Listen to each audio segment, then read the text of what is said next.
Hello viewers, আসসালামু আলাইকুম। ধারাবাহিক টেন্স আলোচনায় আজকে টেন্সের 4 নম্বর পার্ট নিয়ে কথা বলবো।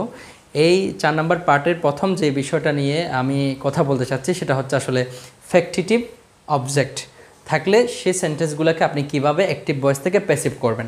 আগে এটা নিয়ে একটু কথা বলি যে ফ্যাক্টিটিভ অবজেক্ট যেটাকে বাংলায় বলে দ্বিকর্ম ক্রিয়া, অর্থাৎ যে ভার্বের দুইটা কর্ম থাকে তাকে বলা হয় ফ্যাক্টিটিভ ভার্ব। ওকে, যেমন দেখেন উই ইলেক্টেড হিম, আমরা তাকে নির্বাচিত করলাম। প্রশ্ন করেন তো কি নির্বাচিত করলাম? ক্যাপ্টেন, এটা একটা অবজেক্ট। কাকে নির্বাচিত করলাম? তাকে, তাহলে এটাও একটা অবজেক্ট। তাহলে অবজেক্ট 1 আর অবজেক্ট 2, এই সেন্টেন্সের মধ্যে দুটো অবজেক্ট আছে। তাহলে আমরা জানি কি এবং কাহাকে দিয়ে প্রশ্ন করলে কিন্তু অবজেক্ট বের হয়। তাহলে কি নির্বাচিত করলাম? ক্যাপ্টেন। কাকে নির্বাচিত করলাম? তাকে। ওকে, তাহলে এটাকে বলা হয় ফ্যাক্টেটিভ ভার্ব আর এগুলোকে বলা হয় ফ্যাক্টেটিভ অবজেক্ট। ফ্যাক্টেটিভ অবজেক্ট অর্থাৎ একটা অবজেক্ট দিয়ে যদি অর্থ সম্পূর্ণ না হয় আরেকটা যে অবজেক্টের প্রয়োজন হয় তাকে বলা হয় ফ্যাক্টেটিভ অবজেক্ট। তাহলে দেখেন উই ইলেক্টেড হিম, আমরা তাকে নির্বাচিত করলাম। কি নির্বাচিত করলাম? একটা কথা থেকে যাই, সেই কথাটাকে পূর্ণ করে দিচ্ছে ক্যাপ্টেন, এটাই। ওকে, সো এটা হচ্ছে আমরা ফ্যাক্টেটিভ ভার্ব। তাহলে এই ধরনের যদি দুইটা অবজেক্ট থাকে তাহলে সেটাকে কিভাবে প্যাসিভ করব? কারণ আমরা জানি অবজেক্টকে সাবজেক্ট করতে হয়। তাহলে আমি কোন অবজেক্টটাকে নিব সাবজেক্ট হওয়ার জন্য? মনে রাখবেন এই ক্ষেত্রে আপনাকে দেখতে হবে অবজেক্ট দুইটার দিকে। দেখেন উই ইলেক্টেড হিম ক্যাপ্টেন, যিনি হিম তিনি কিন্তু ক্যাপ্টেন, অর্থাৎ যিনি হিম তিনি ক্যাপ্টেন। ক্যাপ্টেন আর হিম কিন্তু সেম ব্যক্তি। যদি আপনার অবজেক্ট দুইটা একই জিনিসকে বোঝায়, একই ব্যক্তিকে বোঝায়, একই বস্তুকে নির্দেশ করে, তাহলে ব্যক্তিবাচক অবজেক্টটাকে নিয়ে এই ব্যক্তিবাচক অবজেক্টটাকে নিয়ে আপনার সাবজেক্ট করতে হয় প্যাসিভ করার ক্ষেত্রে। তাহলে সেন্টেন্সটা হবে হিমটা আপনার হি হয়ে যাবে, হি। যেহেতু এটা পাস্ট টেন্স তাহলে অক্সিলারি ভার্ব বসবে was. He was elected, he was elected captain, he was elected captain by us. এভাবে আপনাকে প্যাসিভ করতে হবে। তাহলে আমরা নিয়েছি ব্যক্তিবাচক অবজেক্টটাকে, ইংলিশে বলা হয় ইনডিরেক্ট অবজেক্ট, অর্থাৎ এই হিম অবজেক্টটাকে আমি কিন্তু সাবজেক্ট বানিয়েছি, কিন্তু আমি ক্যাপ্টেনটাকে সাবজেক্ট নিতে পারবো না। ক্যাপ্টেন ওয়াজ ইলেক্টেড এভাবে বললে হবে না। তাহলে যদি দুইটা অবজেক্ট থাকে তাহলে দুইটা যদি একই জিনিসকে নির্দেশ করে তাহলে ব্যক্তিবাচকটাকেই সাবজেক্ট নিতে হয়, বস্তুবাচকটাকে সাবজেক্ট নেওয়া যায় না প্যাসিভ করার সময়। ঠিক একইভাবে এখানে দেখেন হি কল্ড মি মিনহাজ, সে আমাকে ডেকেছিল। কি বলে ডেকেছিল? মিনহাজ, এটা একটা অবজেক্ট। তারপর কাকে ডেকেছিল? আমাকে। তাহলে এটাও একটা অবজেক্ট। তাহলে অবজেক্ট হলো দুইটা। এখন প্রশ্ন হলো যিনি মি তিনি কিন্তু Minhaj. He called me Minhaj, যিনি মিনহাজ তিনি কিন্তু মি, দুইজনই একই, দুইটা অবজেক্টই একই ব্যক্তিকে নির্দেশ করছে। যদি একই ব্যক্তিকে নির্দেশ করে সেক্ষেত্রে ব্যক্তিবাচকটাকে সাবজেক্ট নিতে হয়। ওকে, বস্তুটাকে নেওয়া যায় না। তাহলে এখানে হবে মিটা আই হয়ে যাবে। এই প্রথমটাকে আমাকে সাবজেক্ট নিতে হবে, এটাকেই অবজেক্টটাকে, এই অবজেক্টটাকেই সাবজেক্ট করতে হবে। তাহলে I was called, I was called Minhaj, I was called Minhaj by him, I was called Minhaj by him। এভাবে আপনাকে প্যাসিভ করতে হবে। যদি দুটো অবজেক্ট থাকে, দুটো অবজেক্টই একই ব্যক্তিকে নির্দেশ করে তাহলে প্রথমটা অনুযায়ী কি হবে? প্রথম অবজেক্টটাকেই সাবজেক্ট হিসেবে নিয়ে প্যাসিভ করতে হবে। এরপর সেন্টেন্স আমরা দেখি, খুব ভালোভাবে লক্ষ্য করতে হবে। যে দেখেন হি টিচেস আস, সে আমাদেরকে শিক্ষা দেয়। কি শিক্ষা দেয়? ইংরেজি। তাহলে দেখেন কাদেরকে শিক্ষা দেয়? আমাদেরকে, এটা একটা অবজেক্ট। কি শিক্ষা দেয়? ইংলিশ, এটাও একটা অবজেক্ট। অবজেক্ট আছে দুইটা, একটা আস আর একটা হলো ইংলিশ। এখন বলেন তো আমাকে, আস মানে আমাদেরকে, ইংলিশ মানে ইংরেজি, এখানে দুইটা অবজেক্ট আছে, দুইটা কি সেম ব্যক্তিকে নির্দেশ করছে, সেম বস্তুকে নির্দেশ করছে? না। দেখেন এখানে যিনি ক্যাপ্টেন তিনি হিম, যিনি মিনহাজ তিনি মি, কিন্তু যিনি ইংলিশ তিনি আস না। এখানে অবজেক্ট হলো আলাদা আলাদা, দুইটা একই জিনিসকে বোঝায় নাই। যদি এরকম আলাদা হয়, দুইটা অবজেক্টই একটা মানে একই জিনিসকে না বোঝায়, তাহলে আপনি দুইটাকে সাবজেক্ট নিয়ে প্যাসিভ করতে পারবেন। তাহলে কিভাবে? দেখেন আজটাকে নিয়ে আমরা প্রথমে উই করলাম। তাহলে উই, এটা যেহেতু প্রেজেন্ট টেন্স তাহলে উইয়ের জন্য অক্সিলারি ভার্ব আর বসবে। We are taught, TAUGST, taught. We are taught, আমাদেরকে শিক্ষা দেওয়া হয়, কি শিক্ষা দেওয়া হয়? English. We are taught English by him. By him. We are taught English by him. তাহলে আমি প্রথমে সাবজেক্ট নিয়েছি আজকে সাবজেক্ট নিয়ে এই অবজেক্টটাকে আমি সাবজেক্ট বানিয়েছি we are taught English by him, একটা প্যাসিভ। এটাকে এখন আমি এই ইংলিশটাকে নিয়ে এটাকে প্যাসিভ করতে পারবো। সেটা হবে আমি ইংলিশটাকে আগে নিয়ে আসলাম, ইংলিশ অবজেক্টটাকে আগে নিয়ে আসছি, এখন আমি সেকেন্ড অবজেক্টটাকে সাবজেক্ট করেও প্যাসিভ করতে পারবেন। তাহলে ইংলিশ, তার জন্য অক্সিলারি ভার্ব হবে ইজ। ইংলিশ ইজ টট, তারপর আস, ইংরেজি আমাদেরকে শিক্ষা দেওয়া হয় বাই হিম। তাহলে এই দুইভাবে আপনি প্যাসিভ করতে পারছি। এক নাম্বার প্যাসিভ হলো আমি আজকে উই করেছি, 2 নাম্বার হলো ইংলিশকে আপনার সাবজেক্ট করেছি। তাহলে দেখেন যদি দুইটা আলাদা জিনিসকে বোঝায় তাহলে আপনি দুইটাকে সাবজেক্ট হিসাবে নিয়ে আপনার প্যাসিভ করতে পারবেন। কিন্তু দেখেন এখানে যিনি ক্যাপ্টেন তিনি হিম, দুইজনে একই ব্যক্তিকে বোঝাচ্ছে, এই জন্য ক্যাপ্টেনকে নিয়ে আমি প্যাসিভ করতে পারি নাই। দুইটা অবজেক্টই আলাদা জিনিসকে বোঝালে সেক্ষেত্রে আপনাকে দুইটা নিয়ে আপনি প্যাসিভ করতে পারবেন। তাহলে হি টিচেস আস ইংলিশ, সেটার প্যাসিভ হলো we are taught English by him, correct, অথবা English is taught us by him, এটাও কারেক্ট, বোথ আর কারেক্ট। এটাই হচ্ছে যদি দুইটা অবজেক্ট থাকে আপনি এভাবেই সমাধান করবেন, প্যাসিভগুলো করবেন। সো ভিউয়ার্স, আমরা এখন দেখব কগনেট ভার্ব থাকলে সেটার কিভাবে অ্যাক্টিভ থেকে প্যাসিভ করবেন। তো তার জন্য আমি কগনেট ভার্বটা আসলে কি সেটা একটু বলি। কগনেট ভার্বের বাংলা হচ্ছে সমধাতুজ ক্রিয়া। যত ক্রিয়া এবং কর্ম যদি একই ধাতু থেকে উৎপন্ন হয় তাকে বলা হয় সমধাতুজ ক্রিয়া বাংলায়, আর ইংলিশে বলা হয় আপনার কগনেট ভার্ব। যেমন দেখেন হি সিংস, সে গান করে, a song, he sings a song. এটা মানে এগুলো অর্থ হচ্ছে এমন, সে এমন নাচা নেচেছে, সে এমন হাসা হেসেছে, এ ধরনের অর্থ দেয়। হি সিংস এ সং, তাহলে এই সং এটা হলো অবজেক্ট আর সিংস হলো ভার্ব। তাহলে দেখেন দুইটা কিন্তু একই ধাতু, একই রকম, এটা হচ্ছে কগনেট ভার্ব। ঠিক একইভাবে দেখেন রান, রেস, দৌড়, আর এটা হচ্ছে দৌড়ানো, ভার্ব। ওকে, ভার্ব এবং অবজেক্ট একই, ভার্ব এবং অবজেক্ট একই।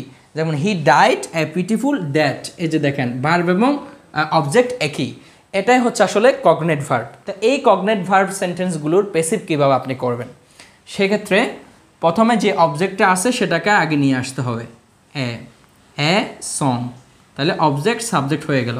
এখন এটা প্রেজেন্ট টেন্স, যেহেতু প্রেজেন্ট তাহলে আমাকে অক্সিলারি ভার্ব বসাতে হবে ইজ। এ সং একটি গান, তাহলে অক্সিলারি ভার্ব ইজ। এখন এই সিং, স্যাং, সাং, এটার 3টা ভার্ব হলো এরকম, SING সিং, SANG স্যাং, SUNG সাং। ওকে, 3টা ভার্ব। তাহলে কোনটা বসবে? ভার্বের ইজের পরে ভার্বে, এই ভার্বটা 3 নাম্বার ফর্ম, তাহলে অর্থাৎ sung, he sung, a song is sung by him, এটাই হবে প্যাসিভ। ওকে, এটাই হলো passive, a song is sung by him. Okay, অবজেক্টটা আগে চলে আসবে, দেন অক্সিলারি ভার্ব, টেন্স অনুযায়ী অক্সিলারি ভার্ব বসে ভার্বের 3 নাম্বার ফর্ম করে প্যাসিভ করতে হবে। ঠিক একইভাবে এটা হলো অবজেক্ট, তাহলে অ্যারেস আগে চলে আসবে, RACE, অ্যারেস, এটা আগে চলে আসবে। তাহলে RAN রান, এটার 3টা ফর্ম হচ্ছে এরকম, RUN run, RAN ran, RUN run, এটাই হচ্ছে 3টা ভার্ব। তাহলে দেখেন এটা কিন্তু পাস্ট টেন্স, আর রান হলো প্রেজেন্ট টেন্স, RAN রান হলো পাস্ট টেন্স, আর RUN রান হলো পাস্ট পার্টিসিপল ভার্বের। তাহলে অ্যারেস, এখন এটা যেহেতু পাস্ট টেন্স তাহলে অক্সিলারি ভার্ব বসবে ওয়াজ, তারপর RAN হবে না, ভার্বের 3 নাম্বার ফর্ম হবে RUN run, a race was run by him, এভাবে আপনার প্যাসিভ হবে। Okay, arrays was run by him, এভাবে পছন্দ করতে হবে। ঠিক একইভাবে এই সেন্টেন্সটা যদি আপনি প্যাসিভ করেন তাহলে এ পিটিফুল দ্যাট, APITIFUL, এ পিটিফুল দ্যাট মানে হচ্ছে একটি করুণ মৃত্যু, পিটিফুল মানে করুণ, তাহলে এ পিটিফুল দ্যাট। এখন বলেন এটা পাস্ট টেন্স না, তাহলে এটা 3টা ফর্ম কি, ডাইট এবং ডাইট, এটা হলো 3টা ফর্ম। ওকে, তাহলে আপনার পাস্ট টেন্স হবে ওয়াজ, যেহেতু এটা পাস্ট টেন্স, ওয়াজ ডাইট, ভার্বের 3 নাম্বার ফর্ম ডাইট, এ পিটিফুল দ্যাট ওয়াজ ডাইট বাই হিম, এটাই হচ্ছে আপনার প্যাসিভ। তাহলে এরকম কগনেট ভার্বের মধ্যে যদি ক্রিয়া এবং কর্ম একই ধাতু থেকে উৎপন্ন হয়, অর্থাৎ ভার্ব এবং অবজেক্ট যদি দেখতে একই রকম হয়, সেক্ষেত্রে এভাবে আপনাকে অ্যাক্টিভ থেকে প্যাসিভ করতে হবে। হি স্যাং এ সং মানে সে একটি গান করেছে, বা এমন সে এমন নাচা নেচেছে, সে এমন গান করেছে, সে এমন দৌড়েছে, সে এমন মৃত্যু করেছে, এরকম অর্থ দেয় আর কি অনেকটা। তা এই জিনিসগুলোকে আপনার এইভাবে আপনার প্যাসিভ করতে হবে অ্যাক্টিভ থেকে। কগনেট ভার্বের প্যাসিভ করার রুল হলো এরকম। সো ভিউয়ার্স, আমরা এখন আলোচনা করব যদি সেন্টেন্সের মধ্যে পার্টিসিপল থাকে তাহলে সেক্ষেত্রে আপনি কিভাবে প্যাসিভ করবেন। তাহলে পার্টিসিপলটা আমরা দেখি যে I saw him reading a বুক, আমি তাকে একটি বই পড়া অবস্থায় দেখেছিলাম। He noticed me breaking the glass, সে আমাকে গ্লাসটি ভাঙা অবস্থায় লক্ষ্য করেছিল।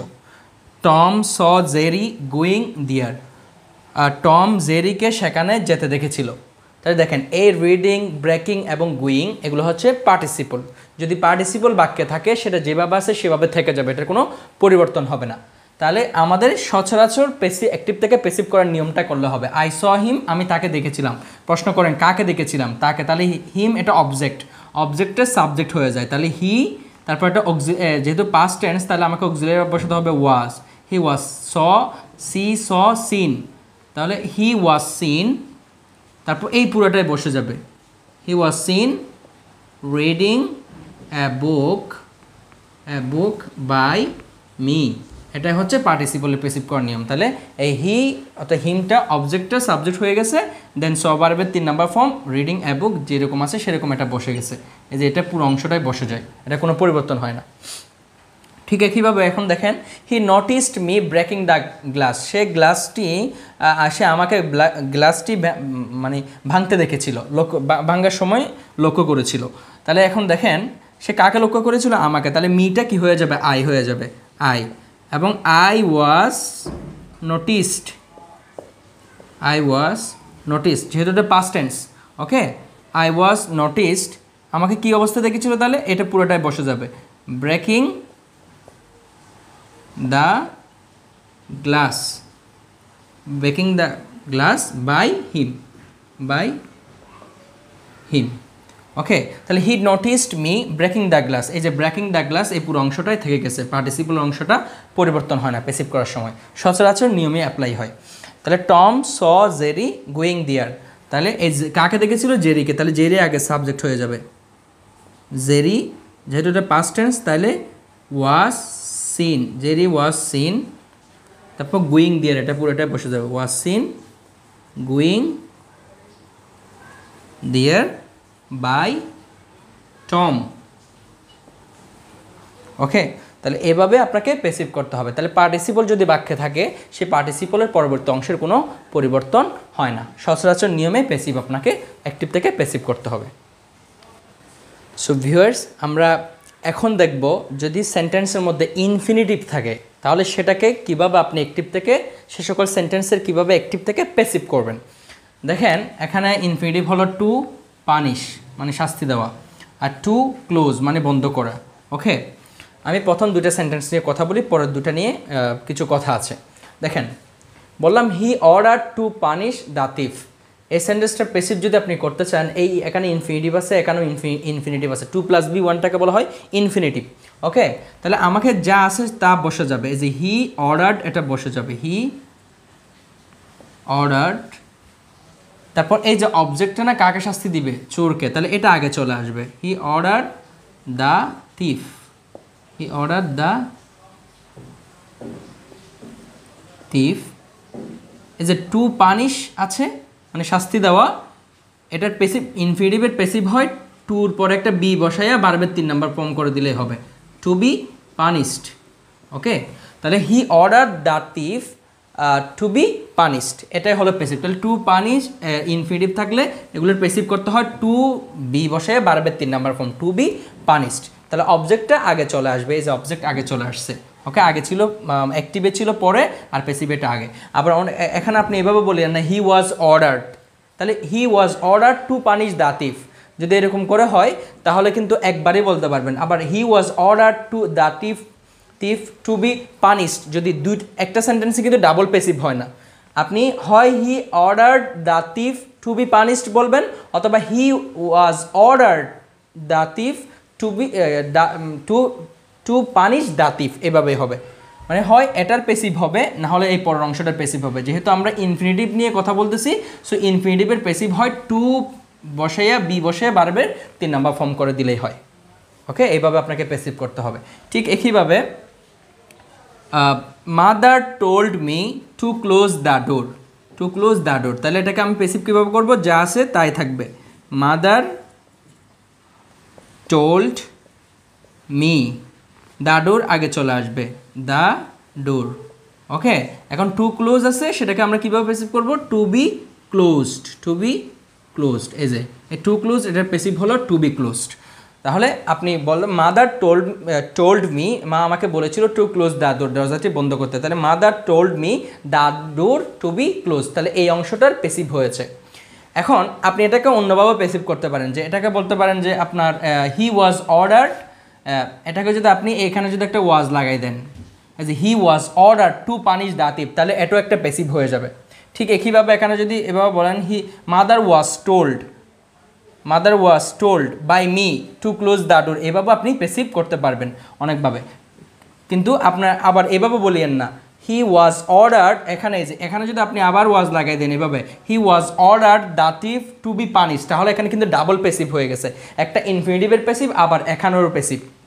তাহলে এভাবে ডাবল পেসিভ করা যাবে না। ওকে, একটাই পেসিভ করতে হবে যে কোনো একটা সাইডে।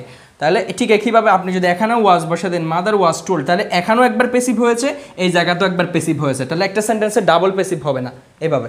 তাহলে এজন্য আপনাকে হয় লিখতে হবে এরকম, mother told me the door to be closed, অথবা mother was told me to close the door, এভাবে আপনাকে পেসিভগুলো করতে হবে ইনফিনিটিভ থাকলে। এখন প্রশ্ন হলো, এই যে ইনফিনিটিভটা আছে টু প্লাস বি ওয়ানটা, এর আগে কি কোনো অ্যাডজেক্টিভ আছে? নাই। এই যে এটা কোনো অ্যাডজেক্টিভ না, এটা একটা ভার্ব। এই যে এটা কোনো অ্যাডজেক্টিভ না, এটা একটা ভার্ব। টোল্ড, অর্ডার, এগুলো হচ্ছে ভার্ব, এগুলো হচ্ছে ভার্ব। তো ভার্ব প্লাস ইনফিনিটিভ থাকলে আপনি সেটাকে এভাবে পেসিভ করতে পারবেন, ভার্বের সাথে ইনফিনিটিভ থাকলে, টু প্লাস বি ওয়ান থাকলে। কিন্তু দেখুন তো এখানে ম্যাঙ্গোস আর গোড টু ইট, আমগুলো খেতে মজা, ভালো। English is not easy to learn, এখন এটা কি কোনো ভার্ব? দেখেন এখানে কিন্তু অ্যাডজেক্টিভ প্লাস ইনফিনিটিভ, এই যে easy to learn, good to eat, তাহলে এখানে আছে অ্যাডজেক্টিভ প্লাস ইনফিনিটিভ, এই যে adjective plus infinitive. Okay, infinitive, adjective plus infinitive, কিন্তু এখানে ছিল ভার্ব প্লাস ইনফিনিটিভ। ওকে, তাহলে পার্থক্যটা কি একটু খেয়াল করুন।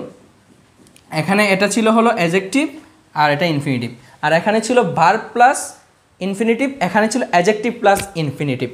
মনে রাখবেন অ্যাডজেক্টিভ প্লাস যদি ইনফিনিটিভ হয়, মানে ইনফিনিটিভের আগে অ্যাডজেক্টিভ থাকে, এই যে গুড অ্যাডজেক্টিভ, ইজি একটা অ্যাডজেক্টিভ, এই যে good to eat, easy to learn, difficult to learn, এভাবে যদি অ্যাডজেক্টিভ প্লাস ইনফিনিটিভ থাকে তাহলে সে সকল সেন্টেন্সে আসলে পেসিভ হয় না।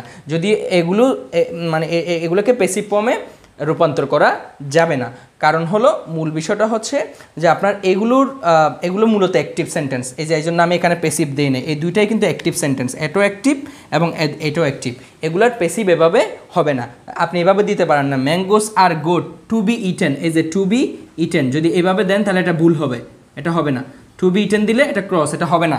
মানে আপনি এখানে যেমন to be punished, to be closed হয়েছে, সেভাবে হবে না, কারণ এখানে অ্যাডজেক্টিভ প্লাস ইনফিনিটিভ আছে। অ্যাডজেক্টিভ প্লাস ইনফিনিটিভ থাকলে সেটার পেসিভ হবে না, সেটা এভাবে পেসিভ হবে না, এটার অর্থ পেসিভ দিবে, এটার অর্থটা পেসিভের মতো হয়, কিন্তু মূলত এটা একটা অ্যাক্টিভ সেন্টেন্স। এগুলো অ্যাক্টিভ সেন্টেন্স ব্যবহার হয়, যেমন টু বি লার্ন বলতে পারবেন না আপনি, টু বি লার্ন, এই যে টু বি লার্ন বললে এটা ভুল হবে, এটা পেসিভ হবে না। তাহলে মূল কথাটা হচ্ছে ভার্ব প্লাস ইনফিনিটিভ থাকলে সেটাকে আপনি টু বি ভার্বের 3 নম্বর ফর্ম করলে হবে। যেমন অর্ডার টু পানিশ, এটাকে যদি আপনি বলেন অর্ডার টু বি পানিশড তাহলে হবে। ঠিক একইভাবে মানে told me to close, told me two be closed, এটা হবে, কারণ এটা ভার্ব প্লাস ইনফিনিটিভ। কিন্তু অ্যাডজেক্টিভ প্লাস যদি ইনফিনিটিভ থাকে, যেমন গুড টু ইট, এটাকে গুড টু বি ইটেন বলা যাবে না, ইজি টু বি লার্ন বলা যাবে না, তাহলে এটা ভুল হবে, কারণ এটা হলো আপনার অ্যাডজেক্টিভ প্লাস ইনফিনিটিভের পেসিভ হবে না।